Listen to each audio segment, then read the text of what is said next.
जब NHAI का गठन हुआ, national highway authority of India का, उसके बाद जो है देश के अंदर इंफ्रास्ट्रक्चर के काम तेज़ी से आना शुरू हुए।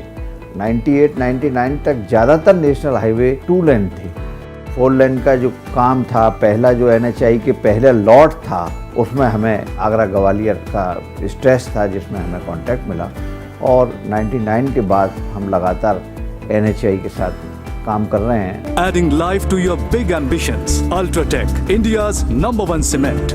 मेजरली हम लोग 3 एक्सप्रेसवे बना रहे हैं। दिल्ली मुंबई एक्सप्रेसवे में 2 प्रोजेक्ट कर रहे हैं, पूर्वांचल एक्सप्रेसवे में 2 प्रोजेक्ट कर रहे हैं, नागपुर मुंबई एक्सप्रेसवे में पैकेज नंबर 4 1 पैकेज कर रहे हैं। और सभी पैकेजों में काम तेज़ी से चल रहा है और मुझे लगता है कि सभी पैकेज टाइम से पहले हम कर लेंगे। हमारे यहाँ अकाउंटिंग के और फाइनेंस के कुछ अच्छे सिस्टम हैं, जिसकी वजह से कोविड में भी हमें कोई परेशानी नहीं हुई।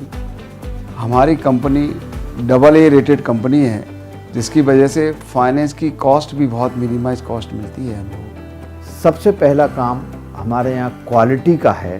क्वालिटी पर हम बहुत ध्यान देते हैं और समयबद्धता पर, टाइमली कंप्लीशन पर भी हमारा बहुत ध्यान रहता है, जिसकी वजह से हमें सफलता मिलती चली गई। कंपनी एग्रीगेट से लेके रोड मार्किंग तक इनाउंस करती है।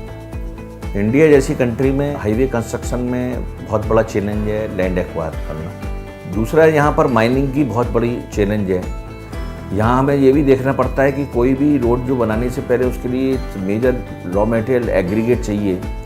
एग्रीगेट किस जगह से आना है और क्या उस माइनिंग एरिया पे कोई स्टे तो नहीं है या फ्यूचर में कोई स्टे तो नहीं आने वाला है, इस चीज़ का बहुत ध्यान रखना पड़ता है। और अभी जो काम मुख्य रूप से हुआ है 20 साल के अंदर, वो रोड डेवलपमेंट का ज़्यादा हुआ है।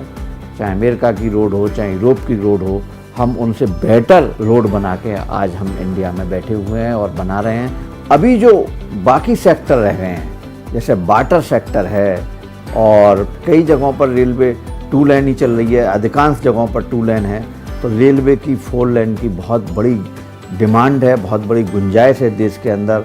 नदियों को जोड़ने की एक बहुत बड़ी योजना है, घर घर जल पहुंचाने की योजना है, बिजली पहुंचाने की योजना है।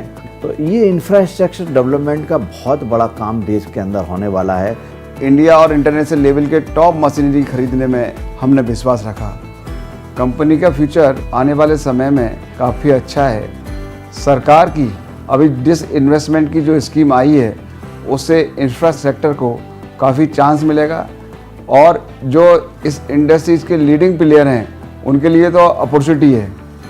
देश के अंदर 10 साल में बहुत बड़ा विकास कार्य होना है और इस विकास कार्य को मैं समझता हूँ हमारी कंपनी मजबूती के साथ करेगी।